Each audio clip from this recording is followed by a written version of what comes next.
একটা কথা কি জানো, তোমার আশপাশের লোক যদি কেউ এমন থাকে যে সে তোমাকে প্রতিটা কাজে, প্রতিটা কথায়, তোমার প্রতিটা স্টেপে অন্য কারোর সঙ্গে তুলনা করে বা কম্পেয়ার করে তোমাকে সেভাবে পেতে চায়, তাহলে জাস্ট তুমি তাকে পুরো ইগনোর করে যাবে। সে যত পারবে একা বকুক, যা ইচ্ছা বলুক, কারণ একটা মানুষ সে তার নিজস্বতা কিছু নিয়েই পৃথিবীতে আসে। কাউকে অনুসরণ করা ভালো, কিন্তু কাউকে অনুসরণ করা মোটেও ঠিক নয়, কারণ অনুকরণ জিনিসটা দেখতে, শুনতে, বলতে খুবই বাজে লাগে। আবার এমনও মানুষ থাকবে যে তোমাকে প্রতিনিয়ত নেগেটিভ করবে, নেগেটিভ কথাবার্তা বলবে, মানে তোমার মধ্যে যেটা সম্ভাবনাময় কিছু রয়েছে বা তুমি কিছু করতে পারো সময় দিলে, চেষ্টা করলে, সেটা তারা করতেই দেবে না। তাই এই সমস্ত লোকদের থেকে নিজেকে বাঁচানোর একটাই উপায়, যতটা সম্ভব তাদেরকে ইগনোর করা, আর নিজের কিসে আনন্দ, কিসে ভালো মন্দ, সেগুলো যতটা সম্ভব তাদের সঙ্গে শেয়ার না করা। কারণ শেয়ার করলে না, তারা সেইগুলোরই সুযোগ নেবে, সেইগুলো দিয়েই খোঁটা দেবে, সেইগুলোই শোনাবে। তাই যতটা পারবে নিজের মধ্যেই নিজের জিনিস রেখে দেওয়া সবচেয়ে বুদ্ধিমানের কাজ। আসসালামু আলাইকুম, আমি রিঙ্কি, নদিয়া জেলার ছোট্ট গ্রাম দীপচন্দ্রপুর থেকে আমার আজকের নতুন আরও একটি ব্লগে তোমাদেরকে স্বাগত জানাচ্ছি। আশা করি সবাই সুস্থ আর ভালো আছো। তো আমি আজকে সকালের সমস্ত বাসি কাজবাজ সেরে এই সুজি আর আলুর রেসিপিটা নিয়ে আমার কিচেন থেকেই আজকের ব্লগটা স্টার্ট করছি। আর আজকে প্রথমবারের মতো আমি নিজেও এই রেসিপিটা ট্রাই করছি। খেতে কিন্তু ভীষণ সুস্বাদু, একদম নর্মাল একটা রেসিপি, তোমরা চাইলেই একবার ট্রাই করে খেতে পারো। আর এই যে তারপর খাওয়া দাওয়া সেরে ছেলেকে পড়তে বসিয়ে মেয়েকে দিতে যাব একটু অঙ্গনওয়াড়ি স্কুলে। মেয়ে ওখানে যেতে খুব ভালোবাসে, পছন্দ করে, আর ম্যামকেও খুব পছন্দ। তো যাই হোক, মেয়েকে ওখানে পৌঁছে দিয়ে তারপর আমি সকাল সকাল একটু রান্নাবান্নার কাজ শুরু করে দেবো। কেন বলো তো, যে রোদ গরম পড়ছে, সবাই তো বুঝতে পারছো, সব জায়গাতেই সেই একই অবস্থা। তো আমি সকালে উঠেই আজকে মাছ নিয়ে নিয়েছিলাম, আর সেটা ওই ফ্রিজে রেখে দিয়েছিলাম। তো ওটাকে আমি একটু রেখে দিয়েছি পানির মধ্যে। আর তার ফাঁকে আমি চলে এসেছি, এই যে আমার একটা কাজ, চাল ভাঙানোর কাজ, তো সেটাও চালিয়ে দিয়েছি। মেশিনটা ওদিকে চলতে চলতে আমি এইদিকে মশলা করে নিয়েছি শিলনোড়াতে। তো যাই হোক, তারপর মাছগুলো ধুয়ে নিয়ে আলাদা আলাদা করে নিচ্ছি, মানে এতগুলো মাছ আমার একদিনে লাগবে না, তো ওই জন্য আমি কিছুটা রেখে দেব আর কিছুটা আজকে রান্না করব। তো যাই হোক, এটা ফ্রিজে রেখে দেব। আর বাদ বাকি মাছগুলোতে এখন আমি নুন, হলুদ আর তেল মাখিয়ে নিচ্ছি। তো আমার ভিডিওটা কারা এখনও দেখছো সেটা তো আমি নিশ্চয়ই জানি না।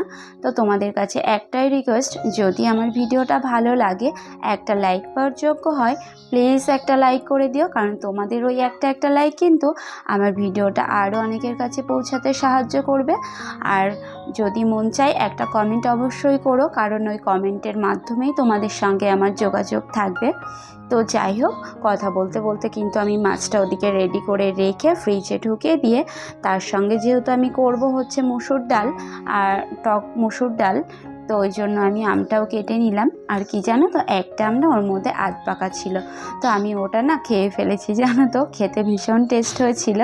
তো যাই হোক, খেতে তো হবেই, নিজেকে আগে সুস্থ রাখতে হবে, নিজে সুস্থ না থাকলে কেউই সুস্থ না, আর কেউ করবেও না। তো যাই হোক, আমি ডালটাও ওখানে ধুয়ে নিয়েছি, আর তারপর এখানে চালটাও ধুয়ে নিচ্ছি। কেন বলো তো, আজকে সব এইভাবে রেডি করে নিচ্ছে। আজকে ওই যে সকালের দিকে যেহেতু আমি ঘরদোর সমস্ত কিছু ক্লিন আপ করে, ঘরদোর মুছে তারপর এসছি, তো আমার এইদিকে সমস্ত কিছুই ক্লিন করা রয়েছে, আর ওই জন্য আজকে আমি উনানের পাড়েই রান্নাবান্নাটা করব। আর যেহেতু সমস্ত কিছু রেডি করেই নিয়ে এসেছিলাম, ওই জন্য আজকে যেটা দুটো উনুন আর কি, সেটা একসঙ্গে ধরিয়ে দিয়েছি। আর প্রথমেই আমি ডালটাই বসিয়ে দিয়েছি, কেননা ডালটা যেহেতু আমি ধুয়ে নিয়েছি, ওইটাই আগে করে নেব। আর ওই দিকটা ওই যে ভাত হচ্ছে।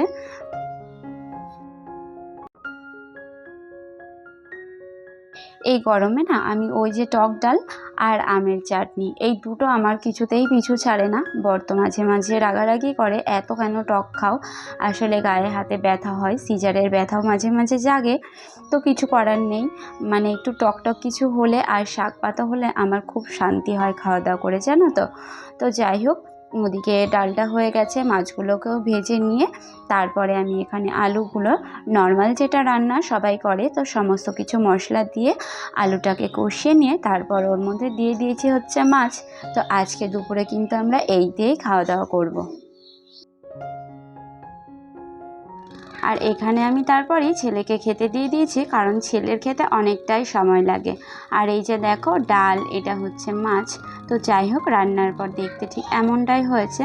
তো ছেলের খাওয়া দাওয়া করতে করতে আমি ওইদিকে উনুনের পাড়টা পরিষ্কার করে নিয়ে স্নান টান করে তখন আমি একা খাবো, আর মেয়ে তো খাওয়া দাওয়া করে স্নান টান করে ঘুম মারছে। Good afternoon. তোমরা ওই জানালা দিয়ে দেখলেই বুঝতে পারবে যে এখনও সন্ধ্যা হয়নি, আর এখন হচ্ছে ওই সন্ধ্যার আগে আগে টাইম। তো যাই হোক, সারাদিন যাই করা হোক, বিকেলের দিকে একটু ঘর দোর বিছনাগুলো পরিপাটি করে না নিলে শান্তি হয় না, আর দেখতেও মানে ভালো লাগে না। তো যাই হোক, আমি বিছনার চাদরটাকে আর কি পুরোপুরি টান টান করে আবারও একটু বিছনাটাকে গুছিয়ে নিচ্ছি।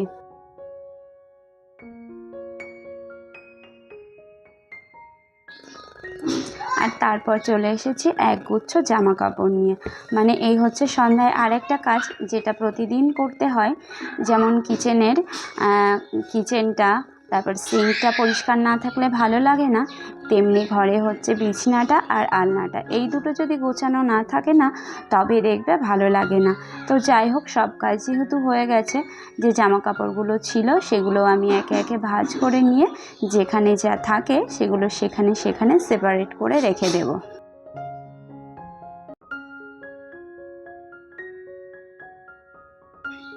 আর আমার ভিডিওটার সঙ্গে যারা এখনও রয়েছে, যদি আমার ভিডিওটা একটুও ভালো লাগে তো চাইলে তোমরা আমার চ্যানেলটিকে সাবস্ক্রাইব করে আমার পরিবারের একজন হয়ে আমার পাশে অবশ্যই থাকতে পারো। তো এই যে তারপর সন্ধ্যায় যে একটু খাওয়া দাওয়া, এটা যতই গরম পড়ুক কিছু না কিছু না খেলে মনটা যেমন বোঝেই না। তো ওই জন্য আমি এখানে আমার আর ছেলের জন্য বসিয়ে দিয়েছি একটু চা। জানি না কি করে অভ্যাসটা ত্যাগ করতে পারবো, বিশেষ করে ছেলেকে যে কি করে ছাড়াবো সেটা আমি ভেবেই পাই না, জানো তো।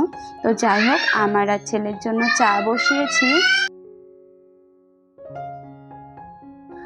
আর আজকে মেয়েকে এদিকে একটু সমস্ত রকম ড্রাই ফ্রুটস, তার সঙ্গে বিস্কিট আর কলা দিয়ে দুধ দিয়ে একটা পেস্ট করে দেব।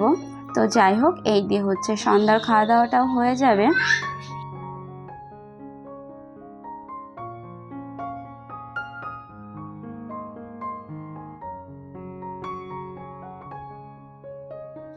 আর এইদিকে মেয়ের খাবার রেডি করতে করতে ওইদিকে কিন্তু চাও রেডি হয়ে গেছে। তো আমি আর ছেলে এখানে চা খাবো, আর মেয়ে হচ্ছে মেয়ের খাবারটা খাবে। তো যাই হোক, যতই গরম পড়ুক আর যাই পড়ুক, যাদের চায়ের অভ্যেস আছে তারা কিন্তু এটা ছাড়া একদমই বাঁচে না, আর আমিও তার থেকে নিশ্চয়ই আলাদা না। তো আজকের ভিডিওটা কেমন লাগলো সেটা কিন্তু অবশ্যই একটা কমেন্ট করে জানিও। আর যদি ভালো লাগে চাইলে তোমরা শেয়ার করতেই পারো তোমাদের ফ্রেন্ডসদের সঙ্গে। তো যাই হোক, আজকে এই সন্ধ্যার চায়ের পর্ব থেকেই তোমাদের থেকে বিদায় জানাচ্ছি। সবাই সুস্থ ও ভালো থেকো। আল্লাহ হাফেজ। আসসালামু আলাইকুম।